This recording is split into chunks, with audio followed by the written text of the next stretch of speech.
સૌને નમસ્કાર। આજે છોટાઉદેપુર નગર માટે ખૂબ જ ખુશીના સમાચાર છે। હું ગૌરવ સાથે આ જિલ્લાના સમાહર્તા આદરણીય કલેક્ટરશ્રી તથા અન્ય સરકારી અધિકારીગણ વચ્ચે પ્રેસ મીડિયાના માધ્યમથી જણાવવા માગું છું કે છોટાઉદેપુર નગર એ પહેલાં વડોદરા જિલ્લા સાથે સંલગ્ન હતું। વડોદરા જિલ્લામાં આ છોટાઉદેપુર તાલુકો પણ સમાવેશ હતો। ત્યારે આ વખતે છોટાઉદેપુર નગર માટે ખુશીના સમાચાર છે કે વીજીએલ કંપની દ્વારા છોટાઉદેપુર નગર મકાન માલિકોને ગેસ કનેક્શન દ્વારા પોતાને ગેસનું કનેક્શન મળશે, પાઇપલાઇન દ્વારા ગેસનું કનેક્શન મળશે।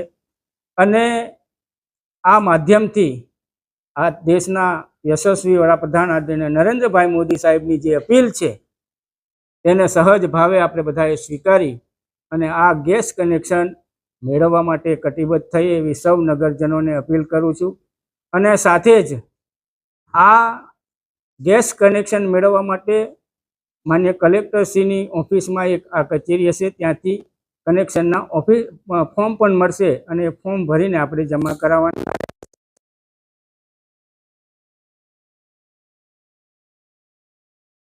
જે કંપની છે અને છોટાઉદેપુર નગરની મધ્યે કોઈ પણ જગ્યાએ જેની જમીન પણ સંપાદન થઈ ગઈ છે ત્યાં એની મુખ્ય ઓફિસ રહેશે।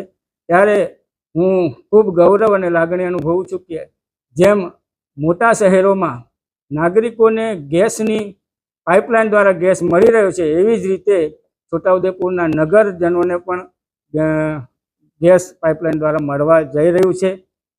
આ તબક્કે દેશના યશસ્વી વડાપ્રધાન આદરણીય નરેન્દ્રભાઈ મોદી સાહેબ જે પ્રકારે પેટ્રોલ બચાવો, ડીઝલ બચાવો, ગેસ બચાવવાની જે પ્રવૃત્તિ છે